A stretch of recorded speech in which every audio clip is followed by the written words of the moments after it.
Assalamualaikum warahmatullahi wabarakatuh. Apa kabar pare-pare, kembali menjumpai Anda dengan serangkaian informasi yang berhasil kami rangkum sesaat lagi untuk Anda kali ini. Bersama saya Jauhar Manikam dan saya Usutun Hasanah. Berikut apa kabar pare-pare untuk Anda.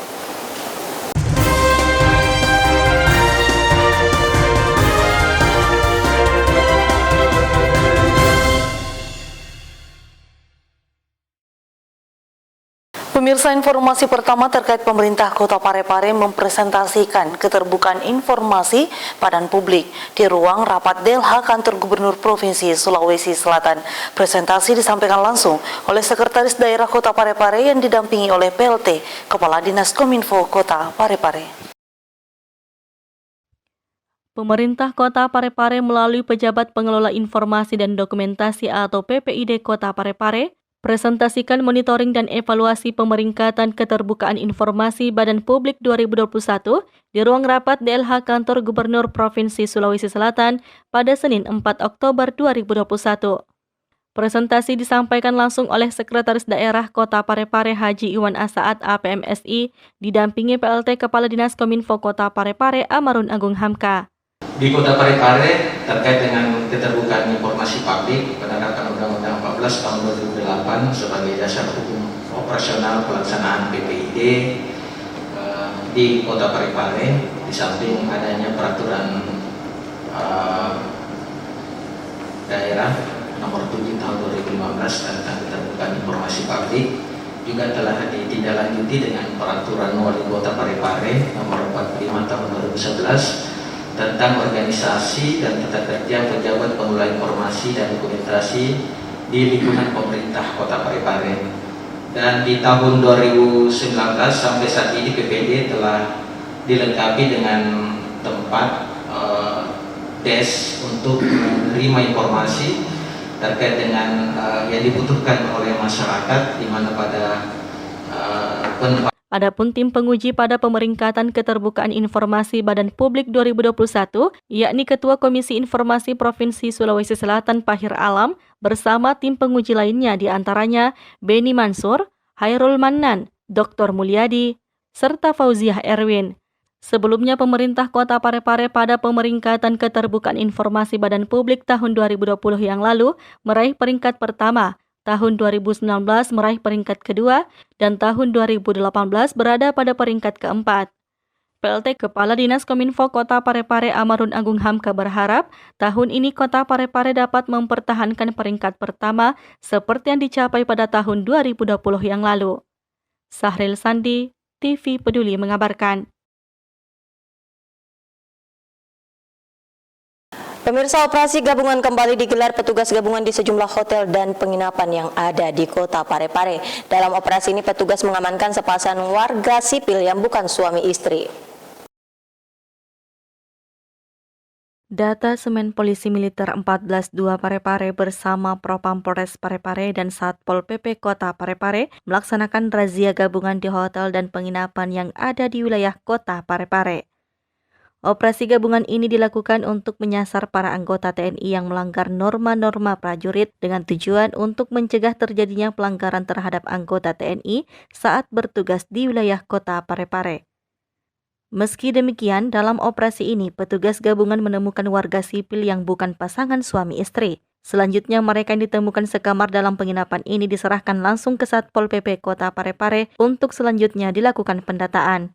Dalam rangka Hari Ulang Tahun TNI ke-76, sasarannya kafe, hotel, dan penginapan. Disinyalir siapa tahu ada anggota TNI yang melakukan hal-hal yang tidak diinginkan sesuai dengan norma-norma. Erwin, TV Peduli mengabarkan. Pemirsa, Wakil Wali Kota Parepare mengikuti peringatan Hari Ulang Tahun TNI ke-76 secara virtual di Makodim 1405 Parepare. Wakil Wali Kota Parepare berharap di HUT TNI ke-76 ini dapat meningkatkan kerjasama dan sinergitas Polri dan TNI yang terjalin sudah sangat baik. Wakil Wali Kota Parepare Haji Pangerang Rahim bersama Dandim 1405 Parepare, Letkol CZI Arianto Wibowo, dan unsur Forkopimda Kota Parepare mengikuti upacara Hari Ulang Tahun TNI yang ke-76 tahun 2021 secara virtual di Makodim 1405 Parepare pada Selasa 5 Oktober 2021. Upacara Hari Ulang Tahun TNI yang ke-76 yang dipimpin langsung oleh Presiden Republik Indonesia Joko Widodo dari Istana Merdeka ini dilaksanakan secara berbeda dari tahun-tahun sebelumnya karena masih dalam situasi pandemi COVID-19. Rangkaian upacara diantaranya hening cipta bersama untuk mengenang jasa para pahlawan dan pejuang-pejuang bangsa, pembacaan Sabta Marga, serta pembacaan keputusan Presiden Republik Indonesia oleh Sekretaris Presiden. Sudah sama kita saksikan dari awal sampai akhir tuh kegiatan upacara hari ulang tahun TNI yang 76. Untuk tambahan mungkin kami rangkai nanti acaranya ada pemotongan tumpeng, kemudian yang tuh dan juga nama tamat. Sementara itu, Wakil Wali Kota Parepare Haji Pangerang Rahim berharap Hari Ulang Tahun TNI yang ke-76 ini dapat meningkatkan kerjasama dan sinergitas pemerintah Kota Parepare bersama TNI Polri yang telah terjalin cukup baik selama ini. Di akhir acara, Dandim 1405 Parepare Letkol CZI Arianto Wibowo melakukan pemotongan tumpeng yang selanjutnya diserahkan kepada Wakil Wali Kota Parepare Haji Pangerang Rahim. Sahril Sandi, TV Peduli mengabarkan. Pemirsa, Kapolres Parepare AKBP Weli Abdillah menyerahkan kue ulang tahun TNI ke-76 kepada Komandan Kodim 1405 Maluset Tasik, Letkol CZI Arianto Wibowo. Kado ulang tahun ini sebagai bentuk rasa solidaritas mempererat jalinan sinergitas antara TNI dan Polri. Beginilah suasana hangat yang terpancar saat Kepolisian Resort Parepare memberikan kado ulang tahun untuk personil TNI di Kodim 1405 Parepare. Dipimpin langsung Kapolres Parepare AKBP Weli Abdillah, kue bertuliskan Dirgahayu TNI ini diserahkan kepada Komandan Kodim 1405 Letkol CZI Arianto Wibowo. Selain itu, dalam rangka HUT TNI yang ke-76 tahun 2021 di Kodim 1405 Parepare dilakukan kegiatan peringatan secara virtual dan dengan menyaksikan upacara HUT TNI melalui streaming, serta dilanjutkan pemotongan tumpeng yang diberikan kepada Wakil Wali Kota Parepare Haji Pangerang Rahim. Hari ulang tahun ke-76 TNI tahun 2021 yang dilaksanakan secara sederhana. Kita melibatkan pasukan pada tahun ini karena masih dalam suasana pandemi COVID-19. Meskipun sudah turun level 2, kami tetap melaksanakan perintah dari komando atas bahwa dilaksanakan secara sederhana, hanya menonton televisi secara langsung dari Istana Merdeka. Erwin, TV Peduli mengabarkan. Pemirsa, panen perdana kelompok wanita tani Mutiara Hijau menghasilkan puluhan kilogram sayuran. Panen tersebut merupakan bagian dari program ketahanan pangan lestari yang diharapkan agar masyarakat dapat memanfaatkan pekarangan rumahnya menjadi lahan tanaman.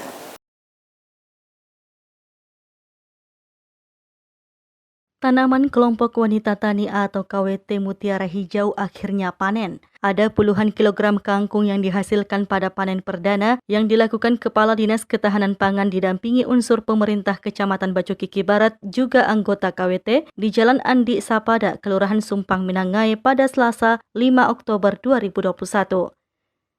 Kepala Dinas Ketahanan Pangan Kota Parepare Muhammad Nur mengatakan, panen tersebut merupakan bagian dari program ketahanan pangan lestari yang diharapkan agar masyarakat dapat memanfaatkan pekarangan rumahnya menjadi lahan tanaman yang menghasilkan bahan pangan untuk dikonsumsi sendiri dan bisa mensejahterakan. Selain itu, lahan tanaman di pekarangan rumah yang dirawat sendiri bisa dengan mudah dikontrol agar tidak mengandung pestisida dan bahan-bahan lainnya yang dapat merusak kesehatan manusia.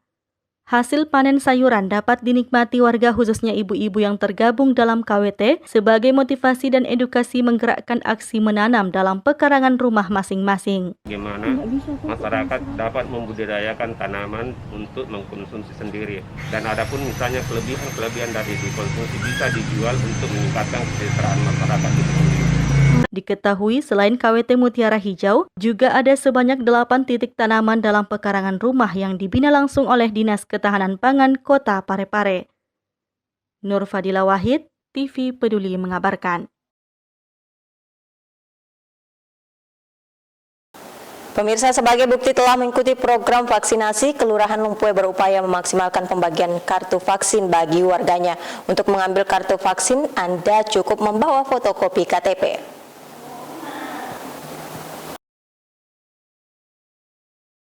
Guna memudahkan masyarakat memperoleh kartu vaksin khususnya bagi warga Lumpue yang telah melakukan vaksinasi di Puskesmas Lumpue maupun yang dilaksanakan pihak Rumah Sakit Sumantri di SD Negeri 28 Kota Parepare, pihak Kelurahan Lumpue telah melakukan koordinasi dengan pihak Puskesmas dan Rumah Sakit Sumantri agar kartu vaksinasi COVID-19 warga Lumpue yang melakukan vaksin di 2 tempat tersebut diserahkan di kantor kelurahan.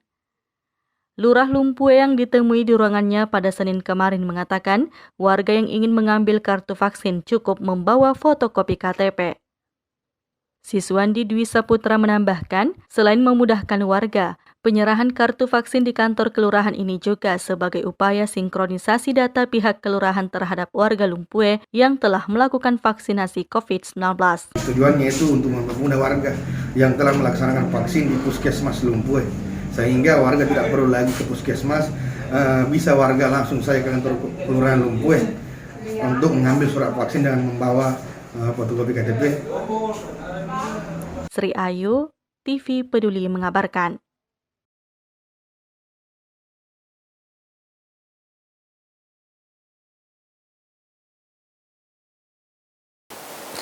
Pemirsa, kelompok wanita tani binaan Dinas Ketahanan Pangan mengoleksi sebanyak 18 jenis tanaman pangan. Beberapa di antaranya seperti sayur kangkung, sawi, tomat, ketimun, hingga kacang tanah. Berikut liputan selengkapnya.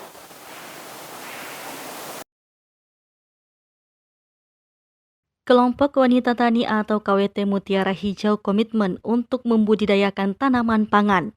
KWT ini sudah mengoleksi sebanyak 18 jenis tanaman pangan, beberapa di antaranya sayur kangkung, sawi, tomat, ketimun, jagung hibrida, kentang kedelai, kacang tanah, dan banyak lainnya.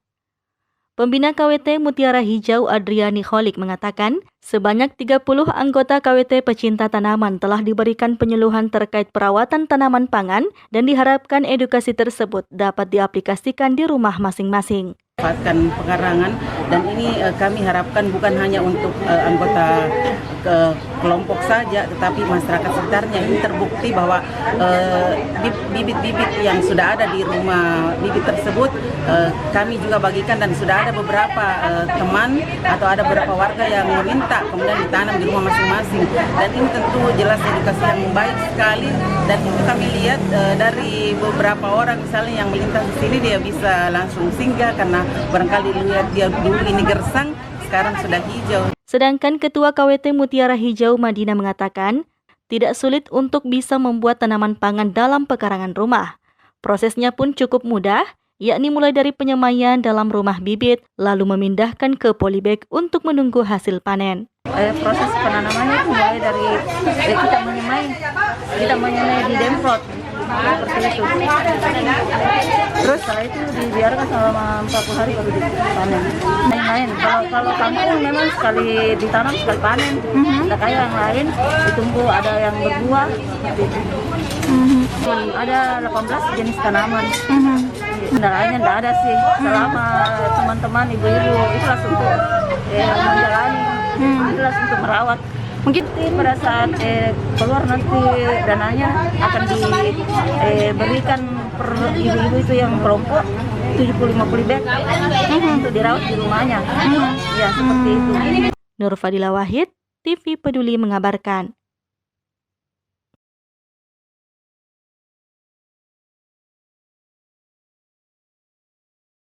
Saudara, dalam rangka pembinaan penyusunan bahan bacaan sastra, Balai Besar Bahasa Sulawesi Selatan melakukan kunjungan ke Kota Parepare. Kunjungan ini diharapkan dapat menggali bibit-bibit unggul yang ada di daerah untuk menjadi seorang penulis.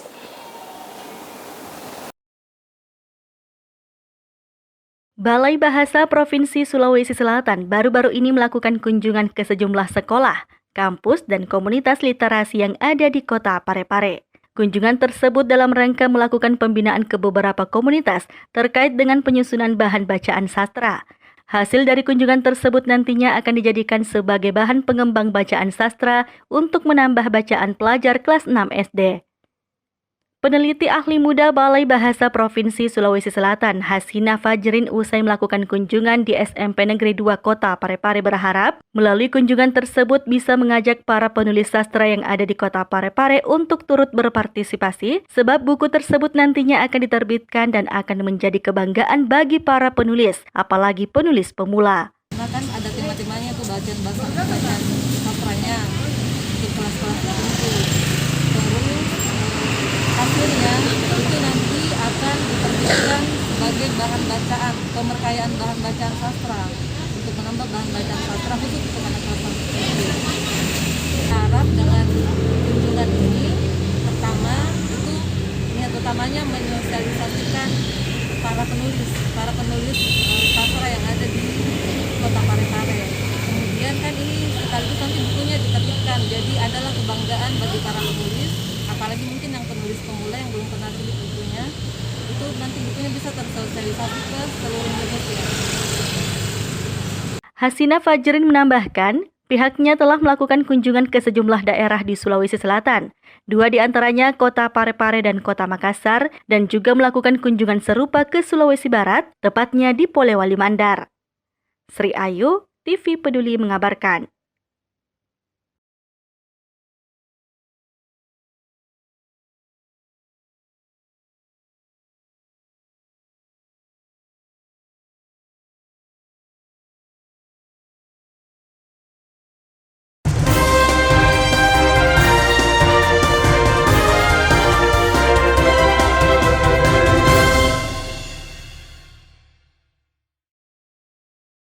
Pemirsa, informasi tadi sekaligus mengakhiri perjumpaan kita kali ini. Terus perbarui informasi Anda seputar Kota Parepare dengan menyaksikan persembahan dari TV Peduli. Dan ingat untuk selalu terapkan protokol kesehatan dengan rajin mencuci tangan, menjaga jarak, dan memakai masker saat beraktivitas. Saya Uswatun Hasanah. Saya Johar Manika mewakili segenap kru yang bertugas mengucapkan terima kasih atas kebersamaan Anda dan sampai jumpa.